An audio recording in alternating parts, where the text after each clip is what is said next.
Good morning students. तो कल की वीडियो में हमने ड्रिफ्ट वेलोसिटी को पढ़ा था।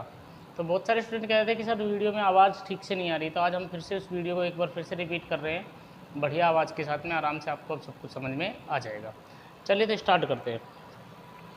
देखिए, ड्रिफ्ट वेलोसिटी से पहले एक चीज़ पढ़नी पड़ेगी, वो होता है करंट डेंसिटी। क्या होता है? Current density. Current density.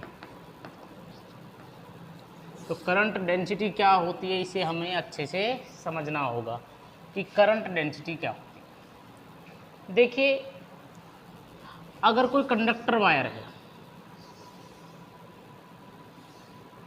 और ये इसका क्रॉस सेक्शन है, ये इसका क्रॉस सेक्शन है, और मान लो यहाँ से DI करंट, कितना करंट?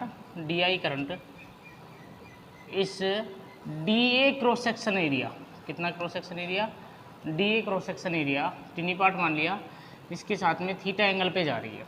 कितने एंगल पे जा रही है? थीटा एंगल पे। तो इसके लिए क्या होगी वैल्यू, वो हम निकाल रहे हैं। देखिए, पहली बात, अगर ये DA है तो इसका एक कंपोनेंट लेना पड़ेगा जो करंट के अलोंग हो, जो करंट के क्या हो? अलोंग हो। बोलो क्लियर है?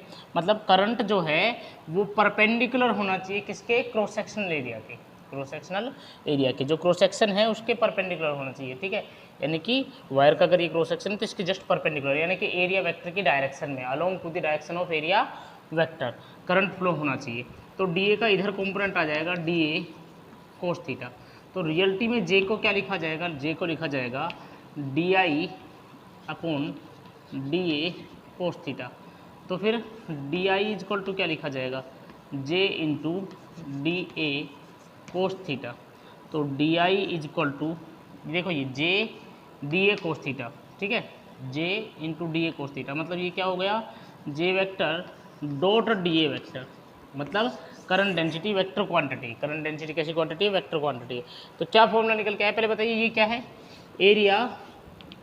ये क्या है? एरिया है।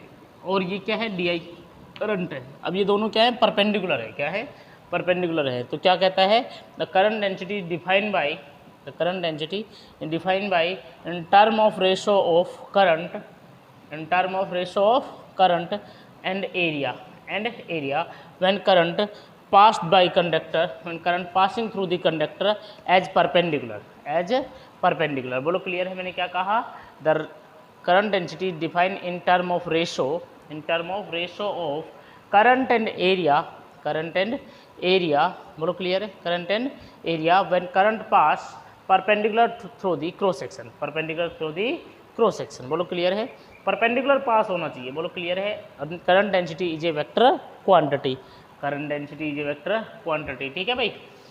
अच्छा भाई, अगर इसकी यूनिट की बात करें तो J बराबर अगर मैं लिखना चाहूँ I अपॉन A, तो क्या यूनिट हो जाएगी? Ampere upon metre square, ampere upon metre square. और ये वेक्टर क्वांटिटी, कैसी क्वांटिटी है? ये वेक्टर क्वांटिटी है। बोलो क्लियर है? क्लियर है? इसके अलावा J जो है वो इन्वर्सली प्रोपोर्शनल होता है एरिया के। इन्वर्सली प्रोपोर्शनल किसके? एरिया के। मतलब अगर एरिया बढ़ेगा तो करंट घट जाए, डेंसिटी घट जाएगी।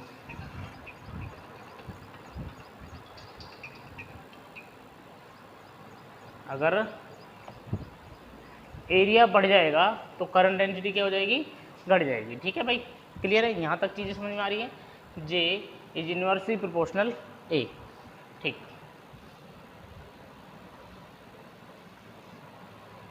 ये कुछ इस तरह से है, समझिए।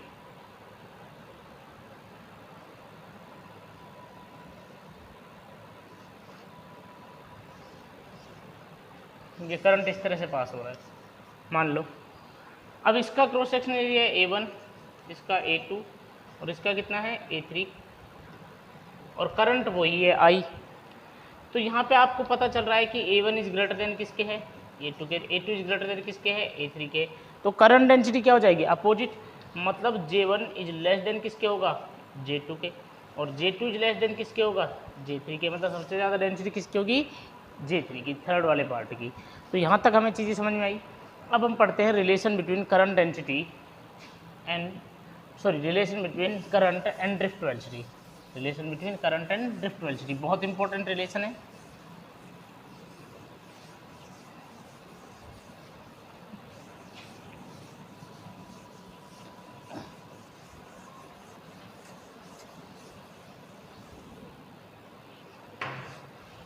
देखिए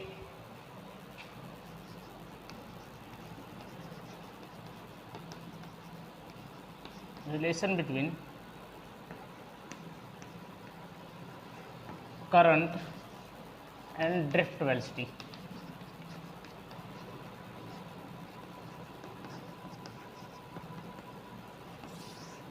वीआईपी पोर्शन है, आपको अच्छे से समझ में आना चाहिए कि रिलेशन पढ़ रहे हैं between current and drift velocity, तो क्या होगा, वैल्यू कैसे डिफाइन की जाएगी, कैसे इसका आंसर आएगा, सब चीज़ों को हम धीरे धीरे समझते हैं। ठीक है भाई, तो देखिए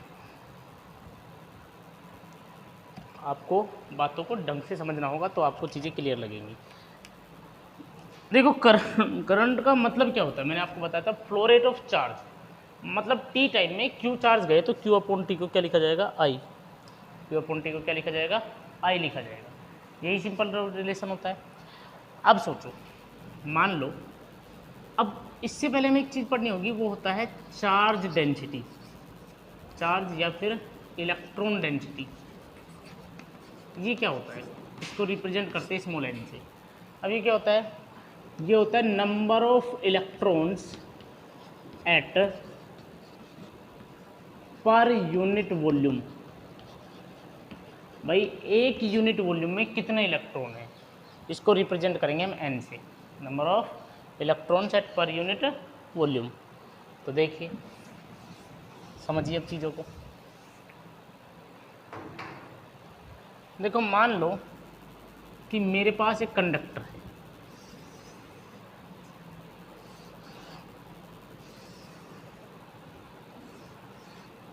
इस कंडक्टर को मैंने बैटरी से कनेक्ट कर दिया,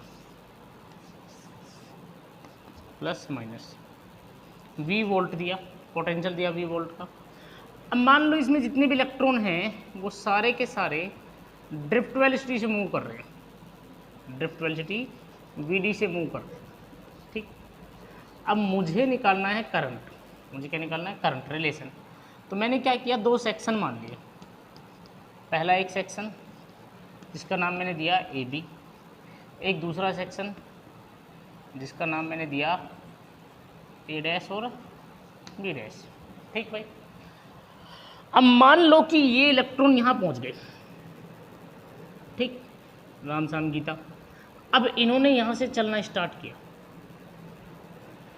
क्लियर है। अब इनके पीछे भी बहुत सारे इलेक्ट्रॉन्स हैं, इनके पीछे बहुत सारे इलेक्ट्रॉन्स हैं। अब ये यहाँ से चलते हैं ड्रिफ्ट वेलोसिटी VD के साथ में, और dt टाइम लेते हैं AB से A डैश B डैश तक पहुँचने, मतलब यहाँ से चले और यहाँ तक पहुँच गए, और पहुँचने में कितना टाइम लिया इन्होंने, dt।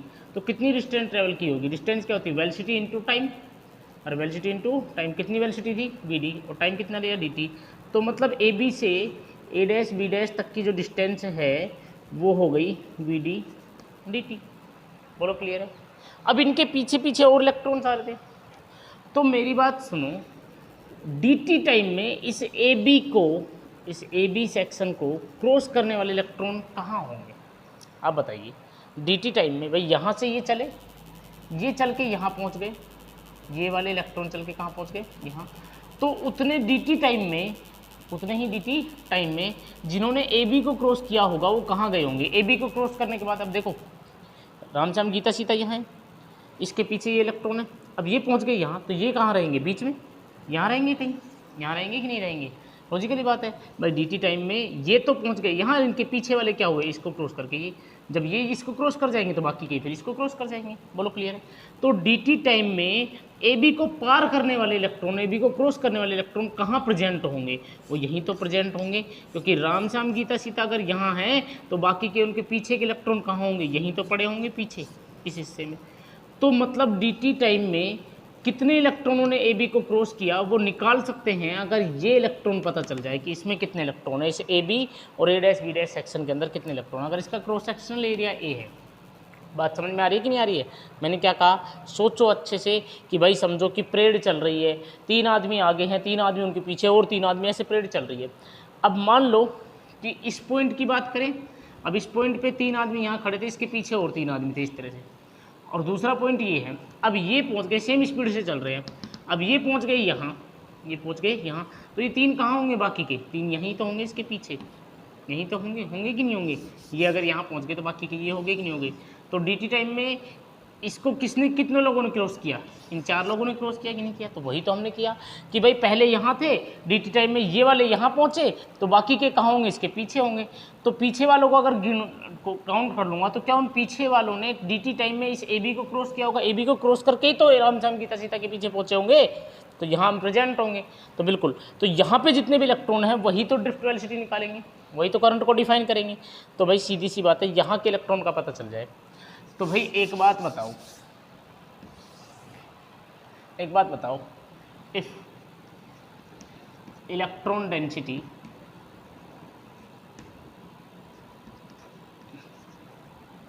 Is small n,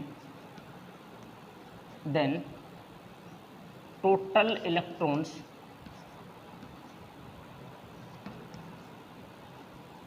pass this section AB in dt time is कितने होंगे AB सेक्शन को पास करने वाले। अब भाई इलेक्ट्रॉन डेंसिटी मतलब पर यूनिट वॉल्यूम में इलेक्ट्रॉन है स्मॉल n, तो इस टोटल वॉल्यूम में कितने इलेक्ट्रॉन होंगे, मल्टीप्लाई कर देंगे। भाई 1 यूनिट वॉल्यूम में इलेक्ट्रॉन है n, तो यहाँ के टोटल वॉल्यूम से मल्टीप्लाई कर दूंगा तो टोटल इलेक्ट्रॉन आ जाएंगे कि नहीं आ जाएंगे। तो कैपिटल N बराबर 1 यूनिट वॉल्यूम का, यानी कि 1 वॉल्यूम का इलेक्ट्रॉन है n, और यहाँ का कितना वॉल्यूम है, यहाँ का कितना वॉल्यूम है। तो वॉल्यूम कैसे निकालते हैं, area into length, area into length. तो एरिया कितना है, ए सेक्शन ए है, और लेंथ कितनी है, ए से ए बी से ए डैश बी डैश के बीच की, B D into D T, B D into कितना डी टी। बोलो क्लियर है। तो नंबर ऑफ इलेक्ट्रॉन आ गए। अब क्या चार्ज निकाल सकते हैं, बिल्कुल निकाल सकते हैं। According to quantization, according to quantization law, quantization law क्या कहता है कि भाई मान लो डी क्यू चार्ज क्रॉस कर रहे थे, मान लो कितने चार्ज थे, ये डी क्यू चार्ज थे, तो डी क्यू इक्वल टू क्या होगा, N into E, D Q equal to कितना, N into E. Quantization law पढ़ाया था कि नहीं पढ़ाया था, क्यू बराबर एन ई। तो यहाँ पे छोटे से चार्ज छोटा सा हिस्सा ले रहे हैं तो डी क्यू ले लेंगे, तो डी क्यू इक्वल टू कितना, एन इंटू ई। सो एन की वैल्यू अगर मैं पुट कर देता हूँ, देन क्या मेरे पास आंसर आने वाला है, मेरे पास आने वाला है D Q equal to N A V D D T into कितना ई। अब मुझे क्या निकालना है, करंट। तो करंट कितना होगा, I is equal to D Q by D T. तो I is equal to D Q की वैल्यू पुट करी, N E A V D D T upon D T, D T से D T cancel. तो I is equal to कितना आ रहा है, N E A V D. अब ये डिपेंड किस किस पे कर रहा है, आई डायरेक्टली प्रोपोर्शनल ए पे, और आई डायरेक्टली प्रोपोर्शनल किसके है, वी डी के, और आई डायरेक्टली प्रोपोर्शनल किसके है, एन के, नंबर ऑफ इलेक्ट्रॉन डेंसिटी के। तो ये हमारे पास रिलेशन है। दिमाग बस यहीं लगाना है अपने को, बस थोड़ा सा यही दिमाग लगाना है कि भाई मान लो ये रामचाम गीता सीता है, अब ये यहाँ से चले और ये चल के ये पहुँचे यहाँ, तो इनके पीछे ये थे, ये कहाँ पहुँचे, ये देखो। अब समझो ये इस तरह से है, मैं दोनों हाथों को समझो, ये वाला रामचाम गीता सीता है, बाकी के इलेक्ट्रॉन ये मेरा हाथ है। अब ये पहुँचे यहाँ, तो ये वाला मेरा हाथ कहाँ गया, बीच में आ गया कि नहीं आ गया। तो मतलब डी टी टाइम में इस ए बी को किसने क्रॉस किया, जो यहाँ बीच में इलेक्ट्रॉन होंगे सारे के सारे वो। अब 1 यूनिट वॉल्यूम का इलेक्ट्रॉन होता है n, तो यहाँ का टोटल इलेक्ट्रॉन निकालने के लिए क्या करेंगे, टोटल यहाँ के वॉल्यूम से मल्टीप्लाई कर देंगे, टोटल यहाँ से क्या कर देंगे, मल्टीप्लाई कर देंगे। तो टोटल यहाँ का वॉल्यूम कितना है, एरिया इंटू लेंथ, यानी कि A into V D D T, और मल्टीप्लाई करके आंसर निकाल लिया। बोलो क्लियर है। चलिए फिर मिलते हैं नेक्स्ट वीडियो के अंदर, इसके आगे के पोर्शन को बढ़ाते हैं। ओम्स लॉ के साथ में हम पढ़ने वाले हैं और साथ में पढ़ेंगे मोबिलिटी। ठीक है भाई, चलिए।